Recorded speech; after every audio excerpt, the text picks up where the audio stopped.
Ada istilah sedekah subuh. Kenapa waktu subuh orang bersedekah?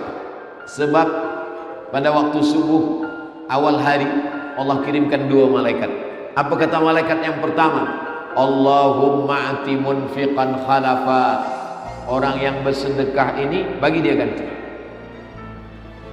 Orang yang bersedekah di pagi hari ini Allah bagi dia ganti. Allah Maha Adil. Yang tidak bersedekah pun Allah doakan, Allah kirimkan juga satu malaikat mendoakan dia. Apa kata malaikat yang satu lagi? Allahumma ati mumsikan talafa. Orang yang tidak bersedekah, orang yang pelit, orang yang bakhil, orang yang kikir, mumsikan, mumsik, dia pegang, dia genggam hingga tak meleleh, tak menetes sikit. Maka kata Jibril, kata doa malaikat yang dikirim Allah untuk mendoakan, Allahumma ati mumsikan talafa. Orang yang tidak mau bersedekah ini talafa, binasakanlah dia ya Allah. Nah, itulah kenapa kita selalu bersedekah, tujuannya supaya mendapatkan, bukan doa ulama, bukan doa tuan guru, bukan doa habib. Ini doa malaikat yang sentiasa mendoakan. Ma min muslimin yusbihu.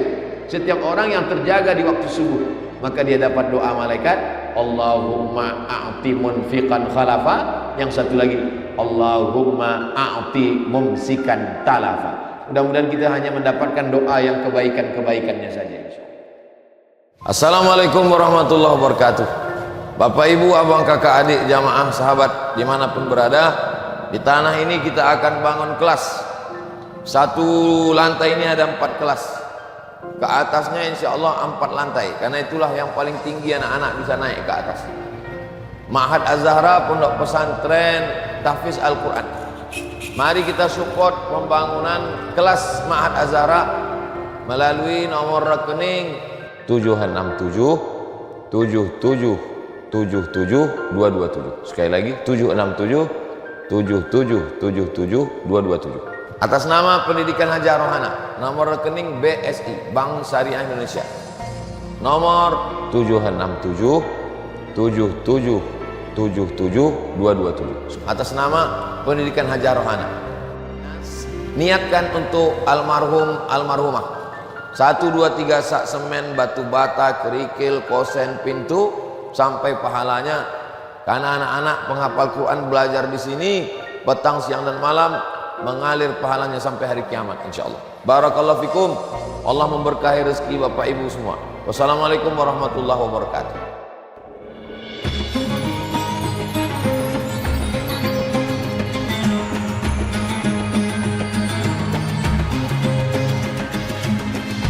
Sayyidina Muhammad wa ala ali Sayyidina Muhammad. Allahumma allimna ma yanfa'una wanfa'na bima 'allamtana innaka antal alimul hakim. Rabbi shrah li sadri wa yassir li amri wahlul 'uqdatam min lisani yafqahu qawli. Yang saya hormati datuk-datuk, datin-datin, hadirin hadirat jamaah Masjid Ar-Rahim, muslimin muslimat, insyaallah semua kita dimuliakan Allah Subhanahu wa taala. Amin ya rabbal alamin. Bagi yang belum berniat, kita berniat nawaitul i'tikaf fi hadzal masjid lillahi ta'ala. Selama kita berada dalam masjid ini, malaikat mendoakan dengan 2 doa. Allahumma ighfir lahu, Allahumma arham. Ampunkan dia, rahmati dia. Selama dia belum batal wudhu dan belum keluar dari masjid, maka doa malaikat tak putus. Allahumma ighfir lahu, Allahumma arham. Rahmati dia, ampunkan dia. Itulah mengapa tadi sebelum masuk masjid kita langkah kaki kanan, kita baca doa Allahumma ftahli abwaaba rahmatik. Ya Allah, bukakan untuk saya pintu rahmat. Karena bersesuaian dengan doa malaikat, Allahumma ighfir lahu warham. Inna lillahi mi'ata rahmah. Allah punya 100 rahmat. Lalu kemudian yang 99 digenggam Allah, nanti dia bagi pada hari kiamat. Yang 1 rahmat dia turunkan, berebut-rebutlah kita dengan makhluk yang lain. Karena 1 rahmat Allah itulah gajah tidak menimpa anaknya sehingga mati. Karena 1 rahmat itulah burung elang tidak akan memakan anaknya walaupun dia burung yang buas. Karena satu rahmat itulah harimau tidak akan memakan anak harimau karena ada rahmat kasih sayang Allah Subhanahu wa ta'ala. Itu maka manakala kita duduk antara dua sujud, Rabbighfirli warham, mendoakan orang yang meninggal, Allahumma ighfir lahu warham. Doa ketika berjumpa, Assalamualaikum warahmatullah. Dan doa malaikat untuk kita, Allahumma ighfir lahu warham. La yudkhilal jannata ahadakum amalu. Tidak ada satupun di antara kamu masuk surga karena amalmu. Wala anta ya Rasulullah, engkau pun tidak masuk surga karena amalmu. Wala ana, saya pun tak masuk surga karena amal saya, kata baginda Nabi Muhammad sallallahu alaihi wasallam. Lalu kenapa engkau masuk surga? Illa ayyataghammadani Allahu bi rahmatih, masuk surga karena rahmat Allah Subhanahu wa ta'ala. Maka menyambung silaturahim adalah menyambungkan rahmat Allah Subhanahu wa ta'ala. Saya datang dari Pulau Sumatera, jauh di sana, datang ke Keningau yang menyatukan kita berbeza paspor, berbeza bahasa, berbeza suku, berbeza negara, tapi yang menyatukan kita adalah rahmat kasih sayang Allah Subhanahu wa ta'ala. Mudah-mudahan rahmat kasih sayang Allah ini sentiasa dalam hati kita sehingga kita boleh berkasih sayang karena Allah Subhanahu wa ta'ala. Ar-rahimuna yarhamuhumur rahman. Orang yang boleh berkasih sayang adalah orang yang ada rahmat dalam hatinya. Irhamu man fil ardi yarhamkum man fis sama. Sayangi makhluk yang ada di bumi, maka malaikat-malaikat di langit akan memintakan rahmat kepada Allah supaya engkau mendapat rahmatnya. Itu hadis diriwayatkan sahabat Nabi namanya Abdullah bin Amr bin As dari Nabi Muhammad sallallahu alaihi wasallam. Maka biasa ulama hadis kalau dia menyampaikan hadis yang pertama sekali sebelum membaca Arba'in, sebelum membaca Riyadhus Shalihin, sebelum membaca Sahih Al-Bukhari, sebelum membaca Sahih Muslim, hadis yang pertama dibaca adalah Al-Musalsalat bil Awwaliyah. Maknanya seorang guru meriwayatkan hadis secara musalsal. Dia menerima dari gurunya hadis yang pertama dia dengar dari gurunya. Gurunya menerima hadis yang pertama dari gurunya. Ar-rahimuna yarhamuhumur rahman, irhamu man fil ardi yarhamkum man fis sama. Orang yang mendapatkan kasih sayang Allah hanyalah orang yang ada rasa kasih sayang kepada sesama manusia. Irhamu man fil ardi, sayangi makhluk yang ada di bumi, yarhamkum man fis sama, maka malaikat-malaikat di langit akan memintakan rahmat kepada Allah supaya kita mendapatkan curahan rahmat. Mudah-mudahan kita sentiasa mendapatkan itu semua insyaallah. Amin ya rabbal. Ini yang ada di kertas di tangan saya ini tulisannya pelancaran sumbangan infak fisabilillah, mihrab masjid dan memperbaiki ruang wudhu muslimah Masjid Ar-Rahim Pekan Keningau, Sabah. Allah SWT sebaik-baik memberi balasan. Allah Maha Kaya. Wallahu ghaniyun 'anil 'alamin. Allah Maha Kaya dari semesta alam. Kalau memang Allah Maha Kaya, kenapa dia tidak pakai innama amruhu idza arada syai'an ayyakula lahu kun fayakun? Kenapa dia tak gunakan kun fayakun lalu masjid semua ada? Maka kalau Allah pakai kun fayakun, masjid tegak, mihrab siap, tandas tempat semuanya sudah ready siap, lalu apa amal kita yang boleh mengalir hingga hari kiamat? Jadi banyak orang mengatakan, saya dah tolong masjid, saya dah tolong surau. Sebenarnya kita tidak tolong masjid, kita tidak tolong surau, kita sedang tolong diri kita sendiri.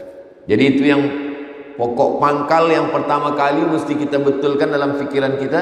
Kita tidak tolong masjid, kita tidak tolong surau, kita tidak tolong anak yatim, kita tidak tolong fakir miskin.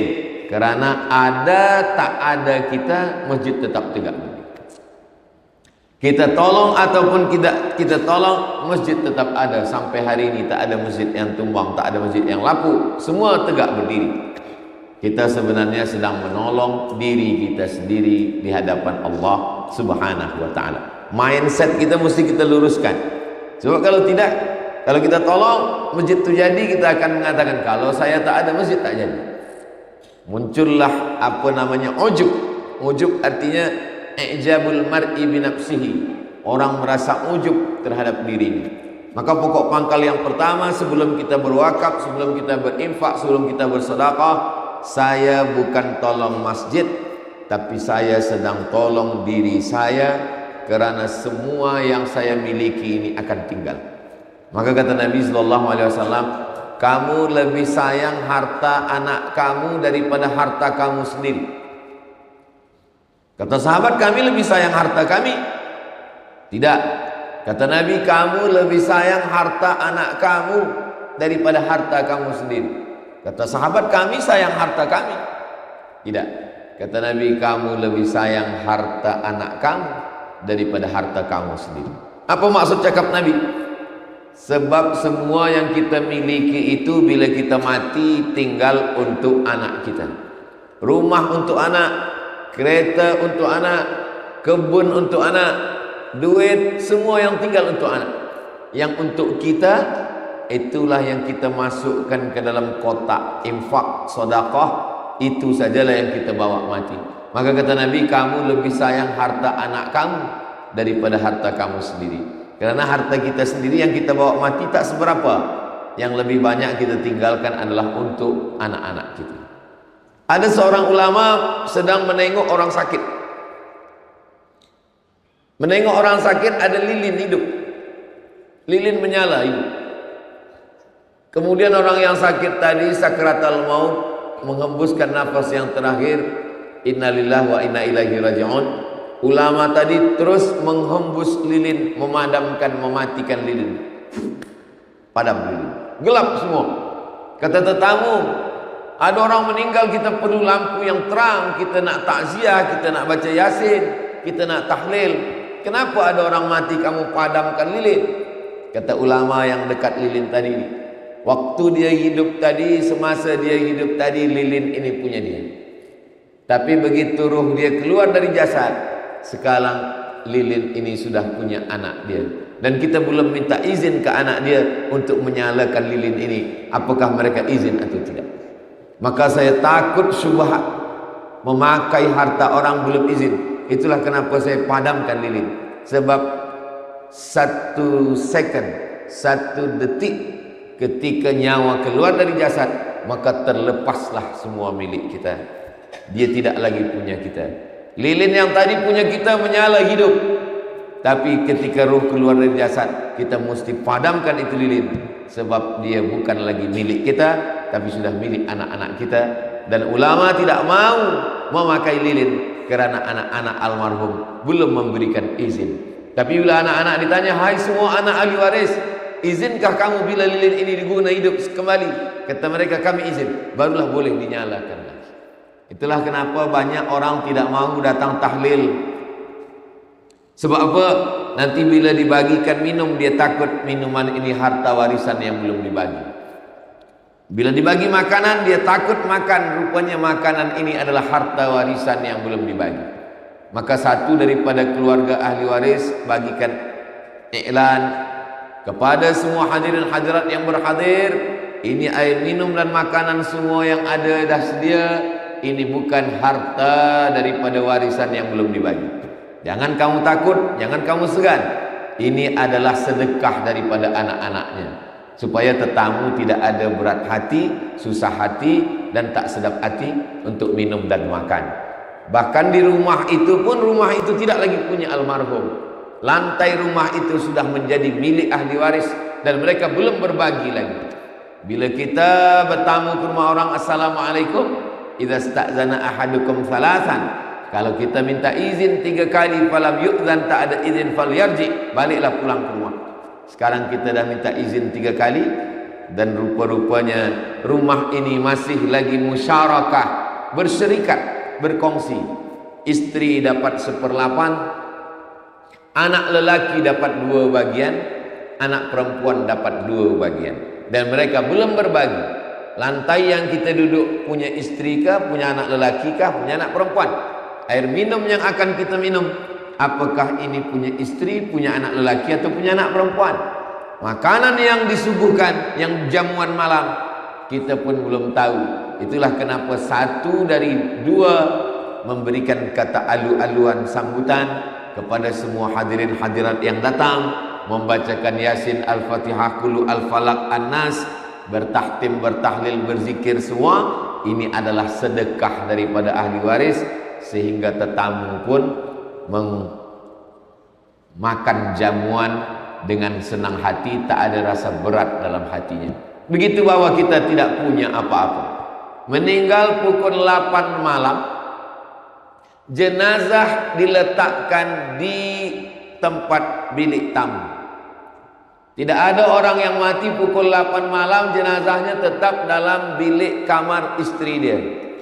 Pukul 2 malam istri tidur di bilik tidur, jenazah kita diletakkan di tempat tetamu yang biasa datang. Kenapa? Karena tidak ada satupun orang yang mahu lagi sekamar dengan kita. Yang katanya kaulah bulan, kaulah bintang, siang dan malam terbayang-bayang, makan tak lelap, tidur tak kenyang, itu selama hayat di kandung badan.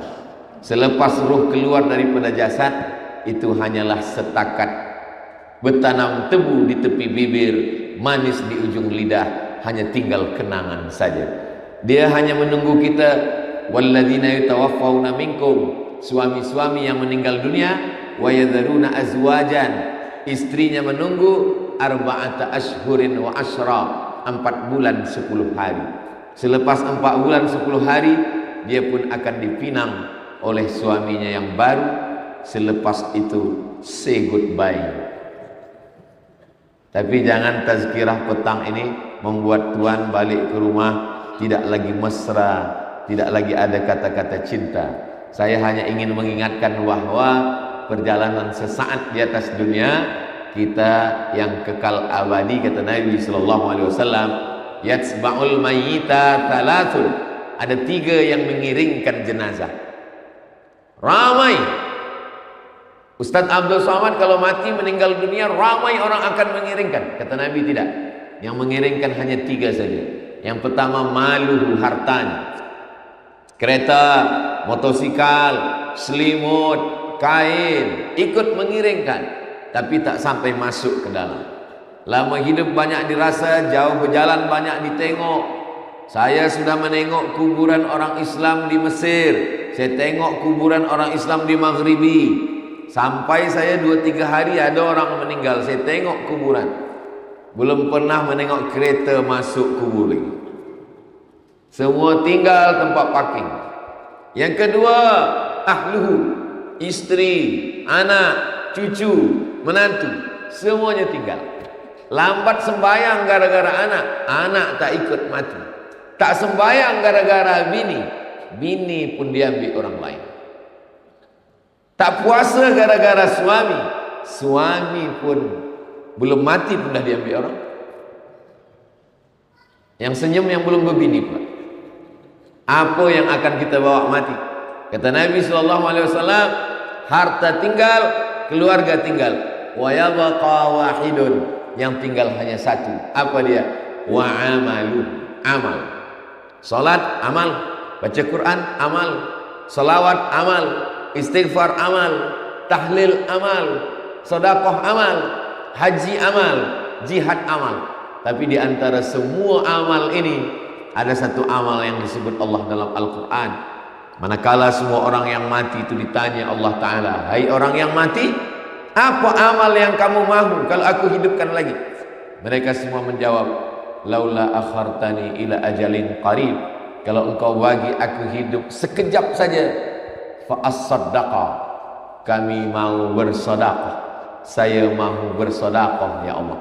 Maka tepat sekali sumbangan infak fisabilillah, mihrab masjid, memperbaiki ruangan wudhu.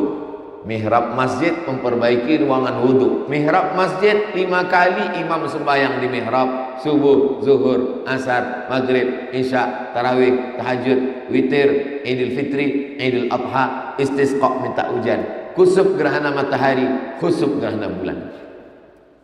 Tempat wudhu 5 kali sehari muslimat berwudhu. Wudhu subuh, wudhu duha, wudhu zuhur, wudhu asar, wudhu maghrib, wudhu isya, wudhu tahajud, wudhu Ramadan. Wudhu manakala masuk ke dalam masjid. Idza dakhala ahadukumul masjid, kalau kamu masuk masjid fala yajlis, jangan duduk hatta yusalli rak'ataini, sembahyang sunat 2 rakaat. Dia pasti wudhu dulu ke dalam, mengalir. Tapi kalau kita bersedekah jangan kita saja, tapi kita niatkan hadiahkan pahalanya untuk almarhumah mak, almarhum ayah, almarhum suami, almarhumah istri, almarhum anak, almarhum keluarga. Maka kita yang hidup dapat, yang meninggal dunia pun dapat. Begitu sunnahnya kata Nabi Muhammad sallallahu alaihi wasallam. Ya Rasulullah, kata Sa'ad, ummi matat, mak saya mati. Afa atasaddaqu anha? Saya bersedekah untuk dia sampai apa tak sampai? Kata Nabi, sampai. Ayyu sadaqatu afdal? Apa sedekah yang paling afdal? Kata Nabi, suqya al-ma, memberikan air minum. Maka memberikan air minum, air untuk wudhu, air untuk mandi, air untuk basuh kaki, maka ini semua adalah mengalir sebagaimana mengalirnya air perigi sampai hari kiamat. Begitulah amal jariah mengalir buat kita semua. Ini kesempatan yang amat sangat baik. Bukan kita nak tolong masjid, kita tak perlu tolong masjid, masjid punya Allah, Allah Maha Kaya. Kita sedang menolong diri kita sendiri, sebab yang lain semua tinggal, semua putus. Dalam Sahih Muslim apa kata Nabi? Idza matal insan, kalau manusia mati, inqata'a, putus. Abdul Samad bagi tazkirah, selepas mati putus. Hadirin hadirat, muslimin muslimat, sila datang ke Masjid Ar-Rahim.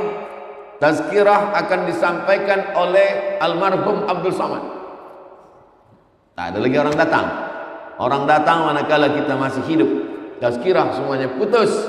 Sembahyang tahajud, bila kita dah mati putus. Membaca Yasin putus. Membaca surah Al-Kahfi malam ini malam Jumat putus. Tapi ada yang tetap mengalir. Inilah dia mihrab masjid, inilah dia tempat wudhu. Maka ini kesempatan untuk kita semua. Mengapa kita mesti bersedekah? Maka dalam beberapa hadis Nabi SAW memberikan alasan. Pertama, kata Nabi SAW, kullu mri'in tahta zilli sadaqati. Setiap orang yang mati nanti akan dibangkitkan di padang mahsyar. Tak ada tempat bernaung, tak ada tempat berlindung, tak ada payung, tak ada rumah, tak ada pokok kayu, tak ada gunung, tak ada bukit. Semuanya hancur lebur. Maka pada saat itu ada orang yang tenggelam kerana peluhnya hingga ke kaki. Ada yang tenggelam kerana peluhnya hingga ke pinggang. Ada yang tenggelam kerana peluhnya hingga ke leher. Maka di mana kita bernaung? Kata Nabi, kullu mri'in tahta zilli sadaqati. Orang akan bernaung di bawah naungan sedekah. Itulah kenapa kita perlu bersedekah, bukan untuk masjid, bukan untuk mihrab, bukan untuk tempat wudhu, tapi untuk diri kita di hadapan Allah ketika kita bangkit. Yauma yafirul mar'u min akhihi, saudara kandung lari, wa ummihi, mak kandung lari, wa abi, ayah kandung lari, wa sahibatihi, istri lari, wa bani, anak-anak lari. Kawan tak ada disebut. Sebab kawan biasanya waktu senang, waktu kenyang, waktu lenang, waktu tenang. Kalau sudah susah, hilang. Orang menang banyak kawan. Orang kalah punya teman sejati. Boleh untuk status FB esok pagi. Begitulah keadaan manusia. Maka yang disebutkan Al-Quran cuma 5 saja. Akhi, saudara, ummi, emak, abi, ayah, sahibati, istri, suami, wabani, anak-anak. Kelima-limanya meninggalkan kita. Kenapa? Likulli mri'in minhum yawma idzin sya'nun yughnih. Semuanya sibuk mengurus urusan masing-masing. Jangankan di dunia, selama di negeri masing-masing sebelum berangkat ke tanah suci, berkawan, bersahabat dekat. Begitu sampai ke airport, mulai masing-masing cop paspor, masing-masing mencari koper. Begitu sampai beg semua sibuk dengan urusan sendiri, tak lagi kenal mengenal. Yang selama ini baik ramah, yang selama ini sopan santun, begitu sampai airport Madinah, semuanya sibuk, mana beg saya mana. Dah dapat beg semua dah keluar, baru dia tengok, oh ada Ustaz Abdul Somad. Belum lagi di akhirat, belum lagi di padang mahsyar, semuanya sibuk dengan urusan masing-masing. Lalu di mana kita bernaung? Yang pertama, kullu mri'in tahta zilli shadaqatihi, setiap orang bernaung di bawah naungan sedekah. Jadi kalau kita nak tolong Masjid Ar-Rahim, saya bukan tolong mihrab, saya bukan tolong tempat wudhu, saya sedang menolong diri saya di padang mahsyar nanti. Begitulah niat kita dalam hati. Karena kalau kita mengatakan ini dari saya untuk mihrab masjid, ini dari saya untuk tempat wudhu, bila dia jadi nanti kita akan berkata, kalau tak ada saya maka tempat wudhu tak jadi, kalau tidak ada saya mihrab masjid tak jadi. Maka disitulah rusaknya amal kita. Kita sedang membuat persiapan untuk diri kita manakala nanti kita menghadap Allah Subhanahu wa ta'ala. Makanya kata Nabi SAW dalam sebuah hadis, hadis ini ada dalam Sahih Bukhari, ada dalam Sahih Muslim, rajulun tasaddaqa bi sadaqatin, ada orang yang bersedekah, fa akhfaha, dia sorokkan, dia sembunyikan, hatta la ta'lamu shimalu, sampai tangan kirinya tak tahu, ma ampaqat yaminu, apa yang diberikan oleh tangan kanan. Sebenarnya maknanya ini bukan tak boleh tahu. Tangan kanan berbuat, tangan kiri tahu. Tangan kiri melakukan sesuatu, tangan kanan tahu. Kenapa tangan kanan berbuat, tangan kiri tak tahu? Ini adalah mubalaghah. Ini adalah makna kiasan yang melampau. Maknanya kita rahasiakan. Tapi bukan berarti kalau orang tahu pahalanya hilang. Karena sahabat Nabi bersedekah, sahabat yang lain tahu. Utsman bin Affan memberikan wakaf perigi Bi'ru Raumah. Semua orang tahu sebab hadisnya masyhur. Abu Talhah memberikan perigi namanya Bayrahah di depan Masjid Nabawi. Semua orang tahu. Abu Dihdah memberikan 600 batang pokok kurma. Semua orang tahu. Abdurrahman bin Auf memberikan sedekah kepada pejuang yang ikut perang Badar. Semua orang tahu. Itu menunjukkan bahwa kalau orang lain tahu, amal kita tetap baik. Yang tak boleh itu adalah riya dan sum'ah. Riya mempertontonkan amal, menampakkan amal. Sum'ah memperdengar-dengarkan amal kepada orang lain. Adapun kita berbuat orang lain tahu, kita jaga hati kita. Lalu box infak di hadapan kita. Duit dah kita siapkan. Tak jadi kita masukkan sebab kita takut dipuji orang. Atau kita masukkan supaya dipuji orang. Kata Imam Fudail bin Iyad, pendapat Imam Fudail bin Iyad ini disebutkan oleh Imam Al-Ghazali dalam Ihya Ulumuddin. Tarkul amal li ajlin nas riya. Tidak jadi beramal kerana takut dipuji orang, riya. Wal amalu li ajlihim syirik. Beramal kerana ingin dipuji orang, syirik. Tak jadi beramal, masuk poket, lalukan box, tak jadi beramal, riya. Kita masukkan ke dalam supaya dipuji orang, syirik. Tak jadi pun kena, jadi pun kena. Jadi kalau macam itu bagaimana? Sesuai dengan niat baik kita masukkan saja. Selepas itu kita beristighfar, minta ampun pada Allah. Apapun cakap orang, kita serahkan pada Allah. Wa ufawwidu amri ilallah, astaghfirullahaladzim. Sebab bila tak jadi kita masukkan, kita dah riya. Jadi kita masukkan supaya dipuji orang, kita syirik. Yang tak boleh itu kita bagi tahu kawan, ni saya nak sedekah, tolong kamera on kan. Nanti kita nak buat video konten sikit. Ini yang tak boleh. Adapun bahawa orang lain yang rekodkan dari jauh, maka dia mungkin nak bagikan motivasi supaya beramal, orang lain bersedekah, tak ada salahnya. Maka illa man rahimah rabbuh, orang-orang yang hati ini dijaga Allah. Mudah-mudahan kita termasuk orang yang hatinya dijaga Allah Subhanahu wa ta'ala. Yang kedua, kata Nabi sallallahu alaihi wasallam, Orang yang bersedekah kana fi zimmatillah, maka dia senantiasa dalam perlindungan Allah Subhanahu wa taala. Selama ini kalau kita nak dapat perlindungan Allah, salat sunat 2 rakaat. Usolli sunnatal hajat. Saya sembahyang sunat 2 rakaat, salat sunat hajat supaya selamat dalam perjalanan, supaya tidak ada musibah, aksiden, supaya diberikan Allah kemudahan. Maka yang paling elok itu adalah sedekah. Maka ketika kita bersedekah, kana fi zimmatillah, maka dia senantiasa dalam perlindungan Allah Subhanahu wa taala. Maka ketika kita berikan sedekah itu sebenarnya bukan untuk masjid, bukan untuk surau, bukan untuk tempat wuduk, bukan untuk mihrab, tapi kita masukkan ini adalah untuk diri saya sendiri supaya Allah menurunkan perlindungannya kepada kita. Dijauhkan daripada riya, dijauhkan daripada syirik, dijauhkan daripada nifak munafik, dijauhkan daripada sum'ah, dijauhkan daripada ujub. Itu masalah penyakit-penyakit hati. Belum lagi penyakit yang zahir, berbagai macam penyakit sekarang, kolesterol, diabetes, gula darah, semua penyakit-penyakit. Belum lagi penyakit-penyakit yang nyata di akhir zaman, dari mulai LGBT, penyakit free sex, penyakit judi, penyakit khamar, penyakit narkotik, semuanya. Maka di antara cara untuk melindungi adalah di antaranya melalui sedekah. Karena Nabi berikan garansi jaminan kana fi zimmatillah, dia senantiasa dalam perlindungan Allah, tanggung jawab. Zimmah artinya ahlu zimmah.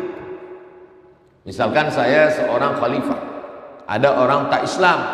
Orang yang tak Islam ini di dalam tanggungan saya, maka mereka disebut sebagai ahlu zimmah. Maka dia tidak boleh diganggu, darahnya tak boleh ditumpahkan, hartanya tak boleh diambil, kehormatannya tak boleh dirosakkan. Maka dia disebut dengan ahlu zimmah. Begitulah orang yang bersedekah, kana fi zimmatillah, dia di dalam lindungan Allah Subhanahu wa taala. Mudah-mudahan kita dengan sedekah-sedekah kita itu termasuk yang dilindungi Allah Subhanahu wa taala. 3. Dawu mardakum bis sedekah. Obati orang yang sakit di antara kamu dengan sedekah. Selama ini kita tahu berobat dengan madu. Alaikum bisyifa'aini, hendaklah kamu memakai 2 obat. Pertama Al-Quran, yang kedua Al-Asal. Asal maknanya madu. Wa nunazzilu minal Qur'ani ma huwa syifa'. Kami turunkan Al-Quran ini sebagai obat. Kemudian pula madu dalam Al-Quran dikatakan syifa'un linnas, sebagai obat. Tapi kemudian ada orang lupa, Nabi mengatakan dawu mardaku bis sadaqah, obatilah dengan sedekah. Ada satu kitab ditulis oleh ulama Mesir, namanya Syekh Abu Amr Al-Misri. Judul kitabnya Gharaib wa Taraib Sa'ah wa Sa'ah. Diterjemahkan ke dalam bahasa Melayu, semua ada saatnya. Bercerita tentang ada seorang warga negara Saudi Arabia sakit, medical check up ke Amerika. Kata dokter di Amerika tak ada obatnya. Makan senang, tidur lelap, pergilah senang-senangkan hati. Nanti bila tuan-puan pergi ke hospital, doktor cakap makan tenang, tidur lelap, senangkan hati, itu maknanya malaikat maut dah dekat. Tak ada obat. Maka dia pun balik ke Saudi Arabia. Dia ingat tentang hadis Nabi Muhammad sallallahu alaihi wasallam, dawu mardakum bis sadaqah. Maka dia sedekah. Last sekali dia pergi sekali lagi ke Amerika, medical check up.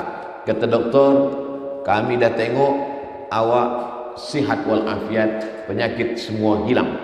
Doktor tu pula balik bertanya, awak makan apa? Awak makan herbal apa? Minum apa? Awak pakai ubat apa? Kata dia, saya tidak ada pakai ubat apa-apa. Saya hanya yakin dengan hadis Nabi sallallahu alaihi wasallam, dawu mardakum bis sadaqah. Ada seorang di Riau, di tempat saya, istrinya kena penyakit kanser di rahim, sudah sebesar duit bulat. Lalu kemudian dia yakin dengan hadis ini, dawu mardakum bis sadaqah, obati orang yang sakit di antara kamu dengan sedekah. Lalu dia amalkan bersedekah makanan, bersedekah pakaian, bersedekah. Lalu kemudian selepas itu dia cek balik, doktor mengatakan setelah kami cek ternyata kanser itu kecil dan hilang. Jadi apa yang sudah dilakukan tentang hadis-hadis Nabi Muhammad SAW bukan hanya setakat iman percaya, tapi mujarrab. Mujarrab artinya pernah dicoba. Jarraba yujarribu tajribah mujarraban. Mujarrab artinya pernah dicoba oleh beberapa orang dan ternyata dikabulkan Allah Subhanahu wa ta'ala. Bila dikabulkan Allah berarti dapat dua-duanya. Sedekahnya dapat pahala dan kesihatannya dapat. Andai belum dikabulkan Allah Subhanahu wa ta'ala tetap dapat satu. Andai sakitnya terus dan mati dia, maka matinya mati syahid. Dan dia usahanya untuk berubat itu sudah mendatangkan pahala dan dapat juga dia pahala sedekah. Nah, ini yang ketiga kata Nabi, dawu mardakum bis sadaqah, obatilah orang yang sakit di antara kamu dengan sedekah. Datang seorang lelaki menjumpai Imam Abdurrahman ibnu Mahdi, ahli hadis. Lutut dia bernanah, tak sihat-sihat, tak sembuh-sembuh. Kamu sudah makan obat? Kata dia, saya sudah makan obat. Maka kata Imam Abdurrahman ibnu Mahdi, tunggu sekejap, saya solat sunat 2 rakaat. Dia nak minta ilham dari Allah Ta'ala. Lalu kemudian Imam Abdurrahman bin Mahdi teringat hadis Nabi, dawu mardakum bis sadaqah, obati orang yang sakit di antara kamu dengan sedekah. Selepas itu dia katakan, kamu bersedekah. Lalu orang ini pergi mencari kampung yang susah air. Lalu dia buatkan perigi di situ. Lalu setelah tak berapa lama, lututnya yang bernanah itu kering, sihat walafiat. Apa alasan logik masuk akal yang rasionalnya apa? Bagi orang yang beriman mudah saja. Sebab ketika orang minum air, orang pakai mandi, orang pakai berwuduk, selepas itu dia berdoa, ya Allah berikanlah kebaikan pada orang yang mewakafkan perigi ini. Maka tak ada yang mudah, tak ada yang sulit, tak ada yang susah, tak ada yang payah bagi Allah. Innama amruhu idza arada syai'an ayaqula lahu kun fayakun. Yamsaskallahu bidhurrin fala kashifa lahu illa hu. Kalau Allah berikan sesuatu kesulitan, tak ada yang boleh menyingkapkan kesulitan itu kecuali Allah. Wa ayyuridka bi khairin fala radda li fadlih. Kalau Allah ingin memberikan suatu kebaikan, yang menolaknya pun tak ada satu pun boleh menolak, karena Allah itu sifatnya al-nafi'u, dia yang mendatangkan manfaat. Ad-darru, dia juga yang menolak mudarat. Mudarat dan manfaat datang dari Allah. Adapun minum madu, daun bidara, lalu kemudian ubat, itu semua hanyalah ikhtiar lil insani ma tamanna. Manusia hanya berangan-angan. Walillahil akhiratu wal ula, awal dan akhir keputusannya hanyalah milik Allah Subhanahu wa taala. Allahumma la sahla illa ma ja'altahu sahla wa anta taj'alul hazana idza syi'ta sahla. Kalau Allah ingin memberikan kemudahan, tak ada yang susah, tak ada yang payah bagi Allah Subhanahu wa ta'ala. Yang keempat, kenapa kita mesti bersedekah? Maka Nabi SAW menceritakan tentang 3 orang. 3 orang musafir, bila mereka sampai di suatu tempat turun hujan, supaya jangan basah, mereka masuk ke dalam lubang tanah, bernaung di tempat lubang tanah gua, supaya jangan sampai kena air hujan. Malang tak dapat ditolak, untung tak dapat diraih. Rupanya datang batu bergelinding dari atas bukit, menutup pintu gua, tertutup mereka di dalam. Ketika mereka terkunci di dalam tak boleh keluar, hadisnya ada dalam Sahih Al-Bukhari, hadis sahih. Yang satu berdoa, ya Allah, saya punya ibu bapa. Suatu malam saya balik membawa susu kambing. Anak saya menangis haus, tak saya bagi minum. Istri saya menangis, tak saya bagi minum. Saya tunggu sampai ibu bapa saya terjaga. Mereka sedang tidur bila saya balik. Begitu mereka terjaga, saya bagi, minumlah. Ibu saya minum, bapa saya minum. Baki daripada minum mereka barulah saya bagikan kepada istri dan anak saya. Kalau memang amal saya ini betul, bukakanlah pintu gua ini. Maka bergeserlah batu itu sedikit, tapi dia belum boleh keluar. Itu menunjukkan kita boleh bertawassul kepada Allah, menyebutkan amal soleh. Amal soleh yang paling afdal adalah berbakti kepada kedua orang tua.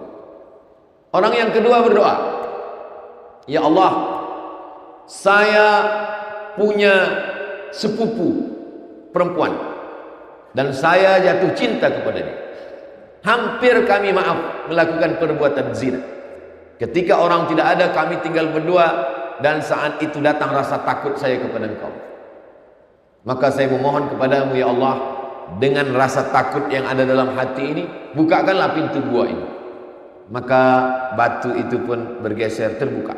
Itu menunjukkan bahwa amal tidak hanya setakat amal berbakti pada orang tua, amal rasa takut dalam hati pun boleh dipakai untuk bertawassul kepada Allah. Mengamalkan firman Allah, ya ayyuhalladzina amanu taqullah, takutlah kamu kepada Allah, wabtaghu ilaihil wasilah, bertawassullah. Bertawassul dengan amal soleh yang paling elok.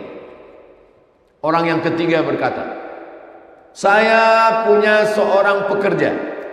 Pekerja saya ini akan saya bagi gaji, tapi belum lagi gaji saya bagi, dia dah pergi tak tahu kemana. Maka saya takut makan duit gajinya. Maka duit gajinya ini saya belikan ke kambing.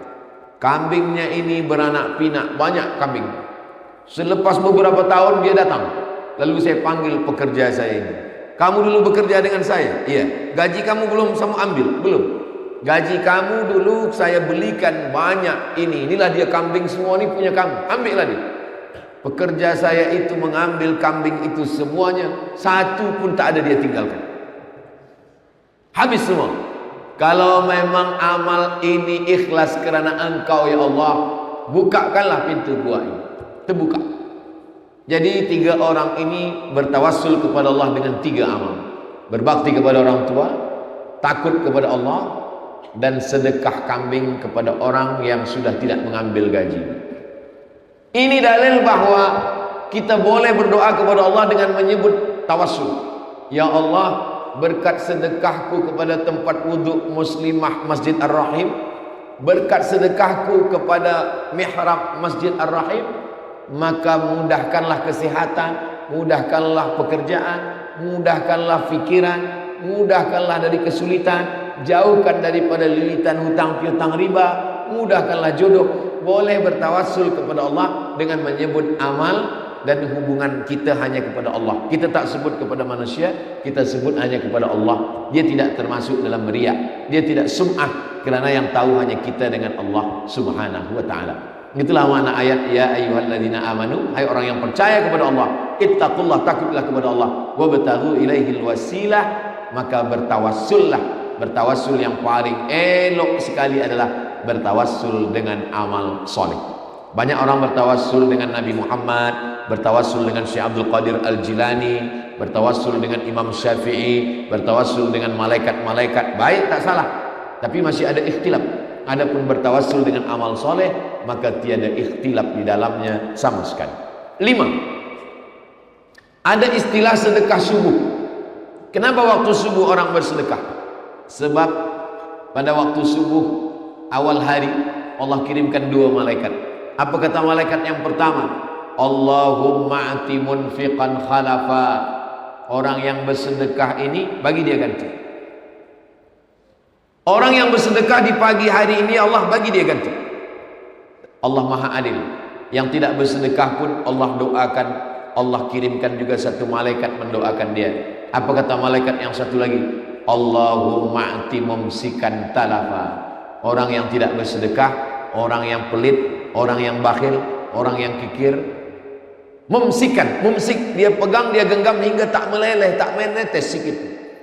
Maka kata Jibril, kata doa malaikat yang dikirim Allah untuk mendoakan, Allahumma ati mumsikan talafa. Orang yang tidak mau bersedekah ini talafa, binasakanlah dia ya Allah. Nah, itulah kenapa kita selalu bersedekah, tujuannya supaya mendapatkan, bukan doa ulama, bukan doa tuan guru, bukan doa habib. Ini doa malaikat yang sentiasa mendoakan. Ma min muslimin yusbihu. Setiap orang yang terjaga di waktu subuh, maka dia dapat doa malaikat. Allahumma a'ti munfiqan khalafa. Yang satu lagi, Allahumma a'ti mumsikan talafa. Mudah-mudahan kita hanya mendapatkan doa yang kebaikan-kebaikannya saja insyaallah. Begitulah Allah SWT memberikan semuanya. Yang keenam, maka Nabi Muhammad SAW menceritakan yang disebut dengan sam'iyat. Sam'iyat didengar. Pernah kita menengok roh? Tidak. Pernah menengok surga? Tidak. Pernah menengok neraka? Tidak. Pernah menengok malaikat? Tidak. Kita hanya mendengar saja. Mendengar itu disebut dengan sama. Inna sam'a, pendengaran. Maka ajaran Islam ada namanya sam'iyat, yang didengar yang tak pernah ditengok. Sam'iyat, sesuatu yang didengar. Beza kita dengan Nabi Muhammad SAW, kita setakat mendengar, dia sudah sampai pada menengok. Subhanalladzi asra bi'abdihi laylan minal masjidil harami ilal masjidil aqsa alladzi barakna haulah linuriyahu min ayatina. Isra Mi'raj, kami ingin memperlihatkan, menampakkan di mata. Nah, itulah beza kita dengan Nabi Muhammad. Dia menengok surga, dia menengok neraka, dia berjumpa dengan nabi-nabi. Kita belum pernah menengok surga, belum pernah menengok neraka, belum pernah berjumpa dengan nabi-nabi. Kita hanya setakat mendengar saja, sam'iyat, dengar. Maka Nabi pernah menengok, pernah mendengar, disampaikannya kepada sahabat. Sahabat menyampaikan kepada tabi'in, tabi'in menyampaikan kepada tabi'in, dan sampailah ke kita. Di antara sam'iyat yang didengar oleh Nabi SAW adalah tentang orang mati minta panjang umur supaya dia boleh bersedekah. Disebutkan dalam Quran, disebutkan dalam hadis Nabi SAW. Rabbana absarna, mata kami sudah menengok azab. Wa sami'na, telinga kami sudah mendengar azab. Farji'na, balikkan lagi kami ke dunia. Na'mal salihan, kami ingin beramal saleh. Inna muqinun, kami yakin seyakin-yakinnya. Amal saleh banyak. Ada haji mabrur, ada jihad fisabilillah. Tapi amal saleh yang dimaksud dijelaskan dalam ayat lain. Laula akhartani ila ajalin qarib, berilah kami waktu untuk hidup sekejap saja. Tambahlah waktu kami untuk hidup ini sekejap saja ya Allah. Untuk apa? Fa as-saddaqa, kami mau bersedekah. Tak ada ayatnya tambahlah hidup kami karena kami mahu solat tahajud. Tambahlah hidup kami supaya kami boleh berjihad ke Palestin. Tambahlah hidup kami karena kami ingin berhaji ke Baitullah. Fa as-saddaqa, kami ingin berinfak, bersedekah. Itu yang disampaikan oleh Nabi Muhammad SAW, yang bagi kita hanya setakat sam'iyat, hanya mendengar. Tapi Nabi sudah menengok balasan mereka yang tidak putus hingga pada hari kiamat. 7. Rajulun tasaddaqa bi sadaqatin. Ada orang yang bersedekah, lalu kemudian sedekahnya ini kepada penghafaz Al-Quran. Orang yang menghafaz Al-Quran tadi punya murid, dia ijazahkan qiraat Hafs an Asim. Yang menghafaz Quran tadi jadi imam, mengalir pahalanya untuk dia. Yang menghafaz Quran tadi mengajar Quran, punya murid, muridnya punya murid lagi. Maka kalau kita bukan penghafaz Quran, kita bukan ulama, kita bukan tuan guru, tapi kita ingin dapat amal ulama, amal penghafal Quran, amal imam, maka salah satu caranya adalah dengan sedekah. Bersedekah kepada anak yatim. Anak yatim tadi pandai menghafaz Al-Quran, boleh bahasa Arab, membaca kitab, belajar dia Azhar Kahira, balik dia membuat pondok, maka kita mendapatkan amal pahala. Inilah yang disebutkan oleh Imam Abdullah ibn Mubarak, rubba amalin saghirin yukabbiruhun niyah. Berapa banyak amal yang nampaknya kecil saja tapi besar kerana niat. Wa rubba amalin kabirin yusaghiruhun niyah. Berapa banyak amal yang nampaknya besar tapi sebenarnya kecil kerana dikecilkan oleh niat. Itulah pentingnya innamal a'malu binniat. Kita beramal dan niatnya adalah kerana Allah Subhanahu wa ta'ala. Yang ke-8, kenapa kita mesti bersedekah? Kerana kata Nabi sallallahu alaihi wasallam, ketika Nabi sampai ke kota Al-Madinah Al-Munawwarah, Nabi membeli tanah. Tanah ini punya 2 orang anak yatim. Dibeli Nabi tanah itu, itulah tanah yang sekarang menjadi tanah Masjid Nabawi. Kenapa Nabi tak terima wakaf saja? Seandainya Nabi terima wakaf, dia Sayyidul Anbiya wal Mursalin, dia Sayyidul Awwalina wal Akhirin, pemimpin semua makhluk dari awal sampai akhir, Nabi Muhammad SAW. Tapi kenapa dia beli tanah ini dan dia wakafkan untuk bangun Masjid Nabawi? Karena dia ingin dapat amal jariah. Dia ingin mengajarkan kepada kita, sebenarnya Nabi tak berhajat, Nabi tak perlu kepada amal tanah ini. Karena tanpa amal itu pun dia sudah masuk surga, tanpa amal itu pun dia sudah dimuliakan Allah. Dia nak ajarkan kepada kita, seakan-akan Nabi itu berkata, sedangkan aku yang pemimpin daripada Nabi, manusia, di antara manusia ini ada yang Nabi, di antara Nabi ini ada yang Rasul, di antara yang Rasul ini ada ulul azmi, di antara yang ulul azmi ini tinggal satu, Sayyidina wa Maulana Muhammad sallallahu alaihi wasallam. Dia tetap mewakafkan tanah. Maka hari ini orang yang berlomba-lomba masuk ke Taman Raudhah, orang yang berlomba-lomba salat sunat di Raudhah, pahalanya mengalir sampai nanti hari kiamat kepada Nabi Muhammad sallallahu alaihi wasallam, kepada sahabat yang ikut membina. Itulah kenapa setiap raja-raja Saudi Arabia ikut. Raja Fahad bin Abdul Aziz, Raja Abdullah, Raja Salman bin Abdul Aziz. Kenapa mereka semua ingin? Karena mereka ingin dapat amal. Kalau kita tengok pintu, ini Babul Malik Fahad, ini Babul Malik Abdul Aziz, ini Babul Malik. Semua raja membuatkan satu pintu khas. Kenapa? Karena mereka ingin mendapatkan amal jariah sampai kepada hari kiamat. Karena mereka tahu bahwa mereka akan mati, kekuasaan mereka akan diteruskan oleh raja setelahnya, dan yang mengalir kebaikan hanyalah orang-orang yang datang ke Baitullah yang tak putus. Bukan berarti kita yang bukan raja tak boleh, bukan berarti kita yang tidak ada di Makkah, Madinah, tak Masjid Nabawi, tak Masjidil Haram. Maka sesungguhnya semua masjid adalah milik Allah. Wa annal masajida lillah, masjid itu milik Allah Subhanahu wa taala. Yang kesembilan, Nabi sallallahu alaihi wasallam mengajarkan kepada kita pintu surga banyak. Ada pintu surga dimasuki melalui babul jihad. Mereka yang ada di Palestina itu masuk surganya dari babul jihad. Ada masuk surga melalui babul rayyan. Untuk mereka yang puasa sunat Senin Khamis, Ayyamul Bait 13, 14, 15, puasa Nabi Daud, puasa sehari, makan sehari, puasa sehari, makan sehari. Ini masuknya dari babul rayyan. Ada yang masuk ke dalam surga itu melalui babul kauzimin al-ghaiz, menahan marah. Dia tahan amarahnya, dia boleh masuk. Tapi ada orang yang masuk surga dari pintu mana saja dia mau. Udkhul min haitsu syi'ta, masuklah engkau dari pintu mana yang engkau mau. Itu adalah Sayyidina Abu Bakar Siddiq radhiyallahu anhu. Perempuan pun begitu juga. Salat khamsaha, sembahyang 5 waktu tak tinggal. Shamat saumaha, tak tinggal puasa Ramadan. Ata'at zaujaha, patuh kepada suaminya. Maka dia, kata Nabi sallallahu alaihi wasallam, masuk surga dari pintu mana saja yang dia mau. Tapi ada satu pintu, pintu itu bernama babus shadaqah. Orang masuk ke dalam surga melalui pintu shadaqah. Jadi kita sebenarnya bukan nak tolong ini, tolong mihrab masjid, ini nak tolong tempat wuduk muslimah, bukan. Kita ingin masuk dari pintu babus shadaqah. Last, yang terakhir sekali, yang ke-10 adalah bahwa amal kita ini ada 4. Amal badan, sholat, tawaf, sa'i. Amal hati, sabar, ridha, zuhud, tawakal, qanaah, taqwa.